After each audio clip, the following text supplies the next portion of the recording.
Welcome and welcome back, everybody. Tabletop Toki here with an exciting stream. It is one of my favorite pieces of content that I get to share with y'all all year, which is, of course, my top 10 solo board games from this year.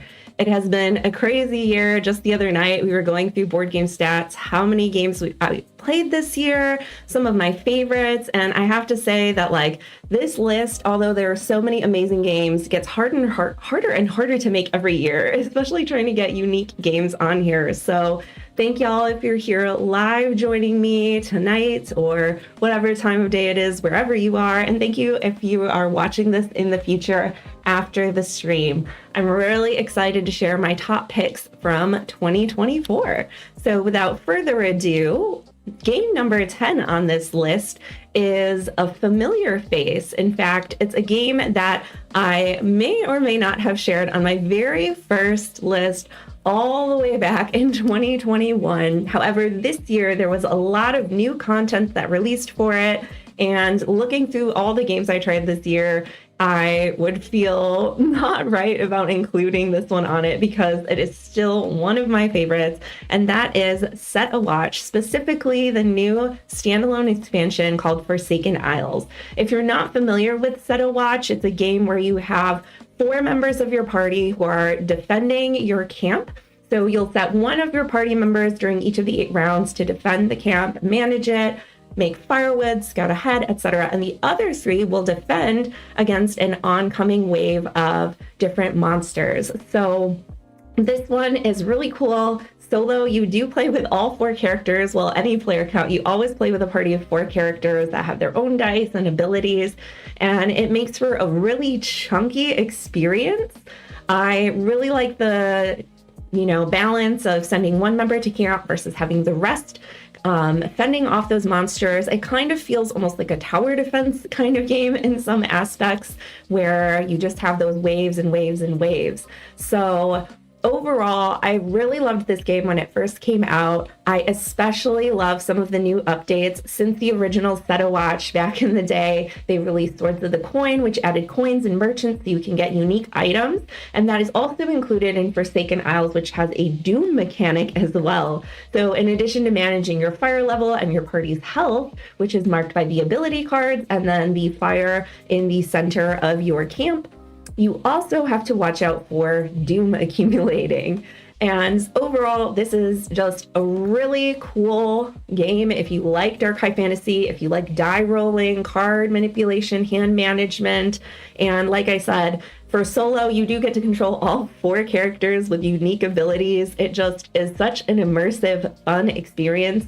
And unlike another or a lot of other dungeon crawls or similar dark fantasy games that may be cooperative or solo, this one plays in just about an hour. So it's really easy to get to the table, to really get your brain going, have an awesome experience, and then be able to pack it up and come back to it when you have time. So game number 10 for this year, and the only one that's a slight repeat from any other previous lists, is Set a Watch Forsaken Isles.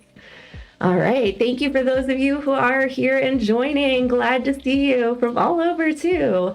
We're gonna get on to game number 9. This is one that may come or may not come as a surprise. It is a small 18-card wallet game called The Last Lighthouse, published by Button Shy Games and from designer Scott Almes. The Lighthouse is, to be honest, not too dissimilar from Set a Watch Forsaken Isles, where you have your central hub, which is your lighthouse, and you have waves of nightmares that are encroaching upon it. You have to use cards from your hand as traps in order to fend them off. So you'll place the traps into the line, as you can see in the picture here, and they'll be able to attack a certain range to the left or right of them with unique abilities. The nightmares will also be able to attack your traps and or your lighthouse each round, and also have a lot of unique abilities. I love the multi-use cards, being able to destroy nightmares and turn them into traps, which you then get into your hand. It adds an extra layer of puzzliness, and I do like the dark, kind of dreamy fantasy theme here as well. Overall, I think as far as a lot of these smaller micro games that have come out this year, The Last Lighthouse is definitely one that has held my attention in terms of its overall presentation and its mechanics, and I feel really brings something new and interesting to the table. So game number 9 is The Last Lighthouse from designer Scott Almes. Moving on to game number 8, we have our first dexterity game on the list here. Many of you may know that I do love dexterity games, and it's not often that you have a dexterity game that's built and really fleshed out for solo play. So number 8 on our list is Rafter 5. This is another game that I have actually made a solo party for, so if you want to see more, you can definitely check that out. But in Rafter 5, you have your different meeples, which are standing on top of the 2 boxes stacked, and you have to build a raft. So the water cards that are all around will then flip over and turn into planks, which you will have to use to build off of, as you can see, and then you'll place treasure. In the solo game, it's a simple puzzle of being able to put as many of those raft pieces on and gain as much treasure as you can before that raft collapses. I really love this because it is so easy to learn, so easy to teach, whether you're playing solo or with other people. It's really a game that anybody can get into, I feel. And overall, I just think that it is a really fun one too. Even if you're not a huge fan of dexterity games, I do feel like this one is really easy to table and provides a lot of tension without too much pressure, especially with the solo mode being kind of a beat your own score and seeing how much of that treasure you can get onto your raft in each play. So if you're looking for an interesting dexterity experience solo that can have tension, but also like a nice relaxing feel to it, then I would definitely check out Rafter 5 from Oink Games. Game number 7 is our first roll and write, or flip and fill, I should say, game on the list. This one did not come out in 2024 or was not, to my knowledge, released. However, this was the first year that I had the pleasure of playing it, and it did get a new solo campaign released as well. That is Flip Town, along with the Lone Gun solo campaign. Flip Town, like I said, is a flip and fill game based in the Wild West. You use a deck of 52 cards, which is provided with the game, and each round you'll be flipping over 3 cards, one of which will be assigned to your poker hand, which you'll score at the end of the round, and the other 2 will be used to determine which section of your town you visit and the strength of that action. So there's a lot of great decision making here. You have, I believe it's 4 different overall rounds of 5 hands total. And it's just a really cool way of using a deck of cards, to be honest. This one also comes as a print and play, so even if you don't have access to a physical copy, it's really easy. If you have a deck of cards, you just need to kind of print out your board and a couple other cards, depending on if you want to play with the solo bots or some of the other little mini expansions. And I think there's a lot of combo-y goodness with this one. But unlike some other roll and write flip and fill style games that have a lot of combos, this one actually has some really cool themes. In fact, to boost your actions in each of the different locations, you can go to the town and purchase or work towards saving up for specific items that will help you ride faster on the trail, give you better defense when robbing different carriages. So there's a lot of really cool mini games that you can play in this one. And the length of the game is really succinct and to the point so that you can try different strategies every time. In addition to that, as I mentioned, the Lone Gun expansion was released this year as well. And I had the pleasure of trying this one out on stream just a month or 2 ago. It adds some unique items and goals for each of the different playthroughs. So for example, in the first playthrough, one of your goals was to ride all the way to the end of the trail, which normally you can get a lot of points doing that, but it's not a requirement. And if you're able to do so, you get an item card that you can then carry on into future rounds. It really builds a kind of narrative and adds some creative elements to the game if you're looking at that storytelling aspect of being like the stranger in town riding down the trail to get there. And I just thought that even though I'm not big on campaigns necessarily, I really thought that this was an awesome way to change the game up just a little bit here and there, add some cool, unique items that make each playthrough special, and like I said, kind of bring it all together in a cohesive kind of storytelling manner. So that is Flip Town and the Lone Gun Solo expansion from designer Stephen Aramini for game number 7. All right, so we're almost halfway through. Hello again to everybody who's joining live. Glad to see you. I would love to see your guesses for these next games in the chat. So if you have any ideas, feel free to shout them out. Game number 6 is one that I was not sure if I should put on this list. Not because it isn't one of my favorite gaming experiences of the whole year, let's get that clear, but because it's not quite a board game. Rather, it's a solo RPG. And as I just said in the previous game's overview, I'm not super big on like campaigns, storytelling, etc. But this particular solo RPG was just so alluring and made me feel so many different ways, including excited about sharing it with y'all here today. So number 6 on this list is Dwelling, a solo game for ghosts. If you're not familiar with Dwelling or solo RPGs, there are quite a few different types of varieties of them, but one common type are these books that you get. And each time you go through the book, you'll be given different tasks that you have to complete. Some of them will include dice or character sheets and things like that. But one of the things I love about Dwelling is you don't need to do any preparation beforehand. You simply open the book, read the introduction, get into the mindset of where this universe is, which is that you've inherited this old house and you're spending the night when you start to hear things going bump.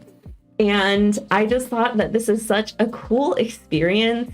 It was definitely one that I wanted to really get into the mood for, dimming the lights, getting some candles, really setting the stage. Dwelling is cool as well because even though it's a solo RPG, you can actually pass on your copy to other people to play.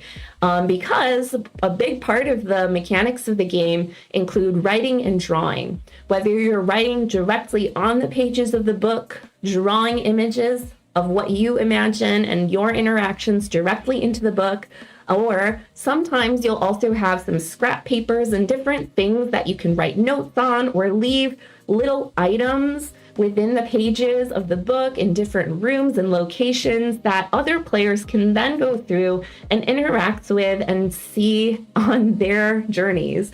I just thought, wow, that is such a cool idea. And beyond that, Dwelling also, optionally, if you would like to, has different ways that you can mark, which means instead of drawing in the book or on something else that will go into the book, based on characters that interact with you and different experiences that you have, you actually make marks on your own skin.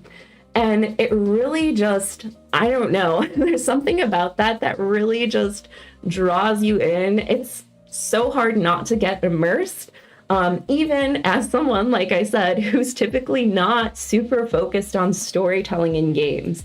I think that this was such a meaningful experience for me to be able to play through in terms of seeing innovation in tabletop gaming, but also in terms of like a personal journey. Some of the themes and topics that come up that you get to reflect on, you can take it as heavy or light as you want. You can think of it as much as you in the house or a character that you've formulated in your minds. But I think regardless, it really brings to the table some interesting ideas in terms of creativity and in terms of exploring just kind of those personal types of journeys. So even if you're not a huge RPG fan, if you were thinking about getting into one or like the theme or idea of this, certainly I would absolutely 100% recommend checking out Dwelling. And that's why it's number 6 on this list.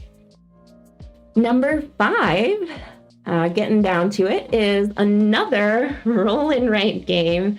And again, this is not one that necessarily came out in 2024. And in fact, 2024 was not the first time I played this game. However, it's one that I haven't had a lot of chance to talk about here on the channel. And it's one that I've played a whole lot this year and have continued to love and get excited about. And that is Crossroll Hong Kong. So if you've played any games similar to Metro X or Next Station London, things like that, where you have dice or cards that you're flipping over and then you're building on routes, Crossroll Hong Kong is very similar to that with some really cool additions. So in addition to being able to roll some different dice, you have 4 choices of dice, a d4, 6, 8, and 10, that you can choose. When you roll them, you're going to be able to select one of the 2 numbers and assign it to your board. Now, the typical action that's present in a lot of other games is filling in your routes. And that works very similarly to Metro X, for example. But in Crossroll Hong Kong, you also have cars, which can help you go faster or slower as you fill in the dots on each route. Or my personal favorite, which is the lottery. So fun. Basically, instead of crossing off 4 spaces, you can cross off one of the special crossroll sections if you planned it out correctly and put that 4 into the lottery.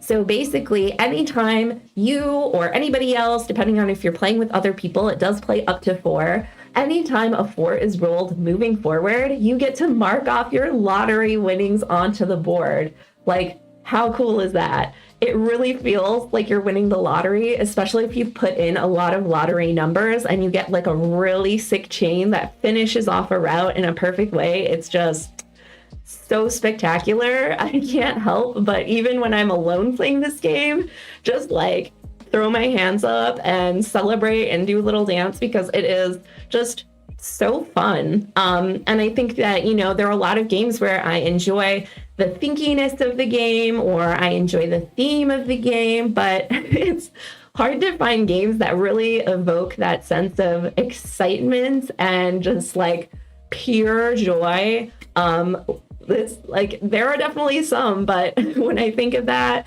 winning the lottery in Crossroll Hong Kong is definitely up there in terms of experiences in playing solo games this year. So if you do like other ones like this, I would definitely check this one out for sure. All right, and that is why it's game number 5.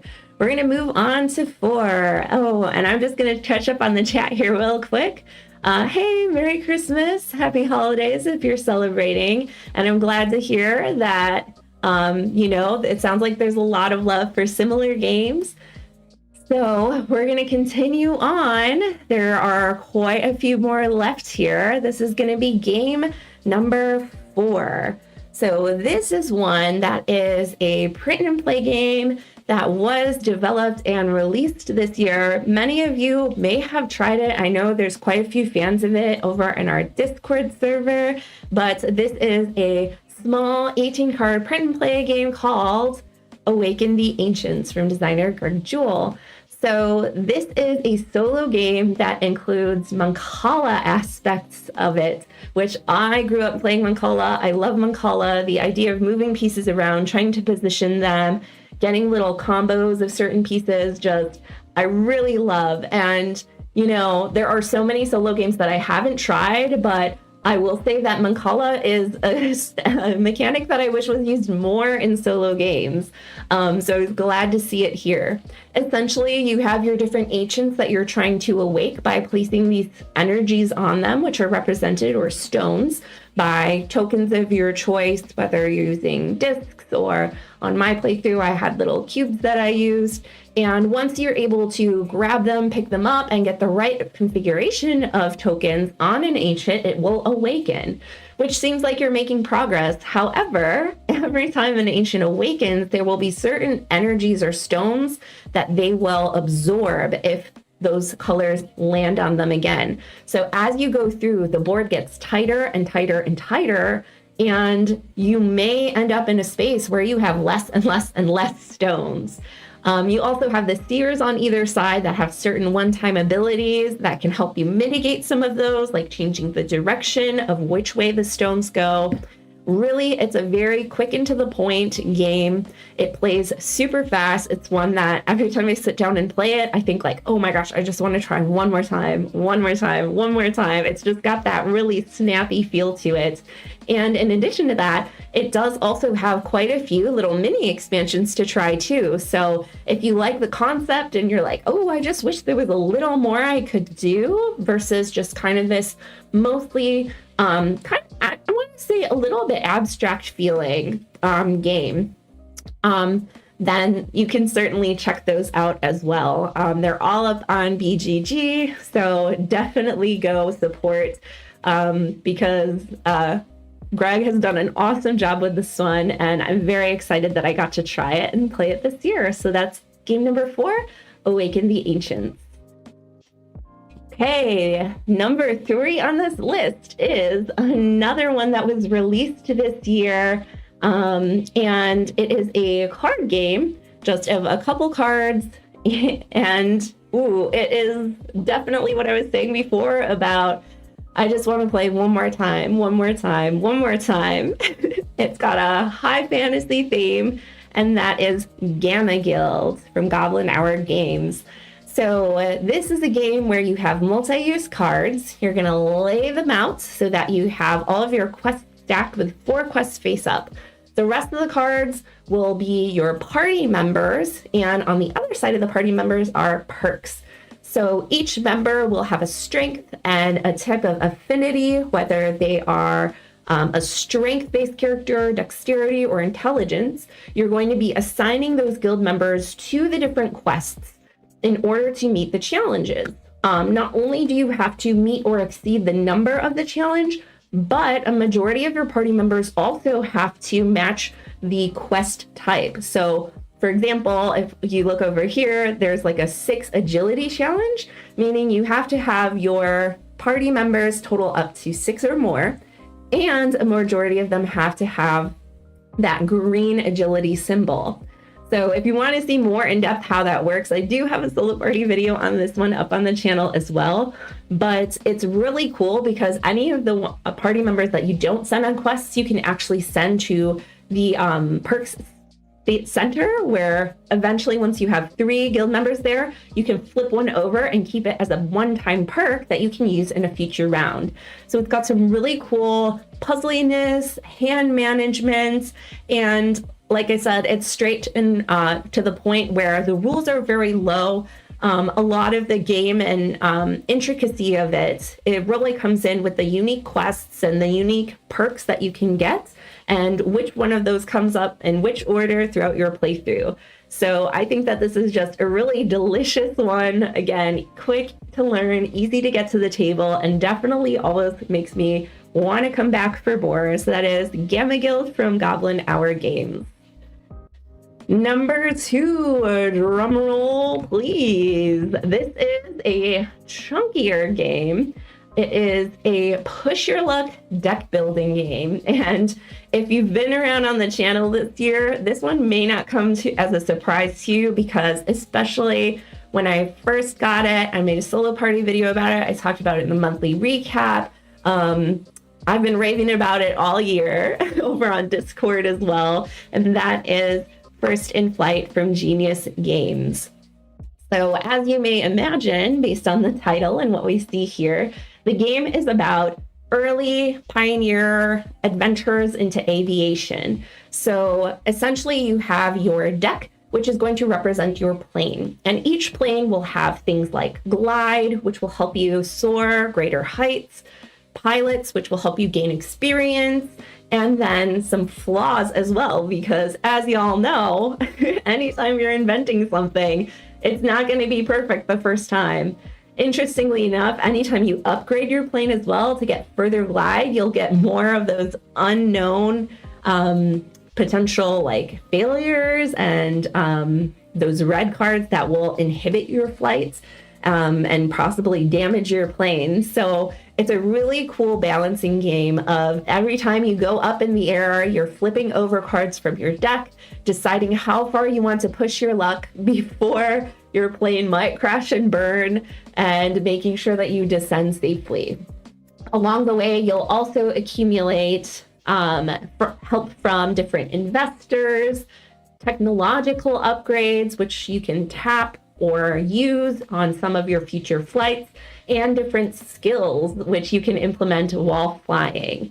The overall board and action selection is a rondel. So in the solo game, you have some other meeples, and it's a similar time track to, games like Patchwork or things like that, where whoever's last in line gets to move forward, and that is one of the costs you have to mitigate along with money. I think that while there are a couple different things that you do have to learn on a first playthrough, obviously, since it's a little bit more involved, it really does feel very intuitive and like an easy teach and an easy learn, because all of those mechanics come back so well to that core idea of building a plane and getting it up in the air. That's one of the things that I really appreciate about a lot of Genius Games games, is not only the quality of, the game itself, the components, the physical nature of it, but also their ability to put together such unique mechanics that really relate to the theme and bring a particular idea, whether it's geography or in this case, history, to the board game table. I've had such an amazing time with this game this year, and as crazy as this year has been, I haven't had a lot of time to sit down and play a lot of solo games that are lengthier like this one, but this is one that I keep coming back to, that I keep telling everybody to check out, because it is just such a cool delve into this very specific topic. And like I said, the mechanics reflect it so well. It's just been an absolute joy to be able to play this one this year. So if you like deck building or push your luck or resource management, then I would absolutely check out First in Flight from Genius Games. Alrighty, we're making good time. Game number 1. If you are here live, I would love to see what your guesses are. Just as a quick roundup while we think about that, we had game number 10, which was Set a Watch Forsaken Isles. We had game number 9, The Last Lighthouse. Game number 8, Rafter 5. 7 was Flip Town. 6 was Dwelling. We had Crossroad Hong Kong at 5, Awaken the Ancients at 4, Gamma Guild at 3, and First in Flight at 2. So what could game number 1 be from 2024? And yes, good points. Some of these did come out this year, but some of them were just games that I particularly enjoyed or discovered this year. So keep that in mind as well. Ooh, I see some good guesses in the chat. These are all really good games. And y'all, this is one of the reasons why I'm saying this is one of my favorite videos that I make all year, but it is also one of the hardest to do because there are so many amazing games released every year. I wish I could play them all and talk about all of them, but I think it's time. Game number 1 is definitely the lengthiest, the chunkiest, the tastiest game on this list. And I have to say that I am just so excited to see this game hit the market and to see hopefully more games like it in the future, because it is just everything I love about board games all in one package. And that is Sweetlands. So I did do quite a few videos and streams of this game for the Kickstarter preview, and I was not lying when I said that this is one of my absolute favorite solo games, multiplayer games, Euros, cute games with bunnies, engine builders, like literally tile, all of it, right? This is just such an awesome package. And similar to what I said in my review video, I mean, looking at it, reading through it, I was very skeptical. I was not sure that I would like this game because it has a lot of elements of games that I love and cherish and that are so well fleshed out. I thought there's no way that we have this chunky Euro game with all this stuff that I love mechanically that also has cookie wrap. Like, are you kidding me? But y'all, man, I just absolutely love this game. I think that the aesthetic is so fresh and new. It just brings a smile to my face. I think even if you're not like me and obsessed with bunnies and desserts and like this is literally it, let's be honest, pastel, I think it's hard to look at this game and not get excited, right? Especially with the little tokens of the cookie rabbits, the coffee shops, like your little ice cream palace. There are just so many things. The cheese tent. I could go on and on. This game just really feels special in its presentation. And beyond that, mechanically, like I said, we've got worker placement. We have multi-use cards, hand management, engine building, tile laying, route building.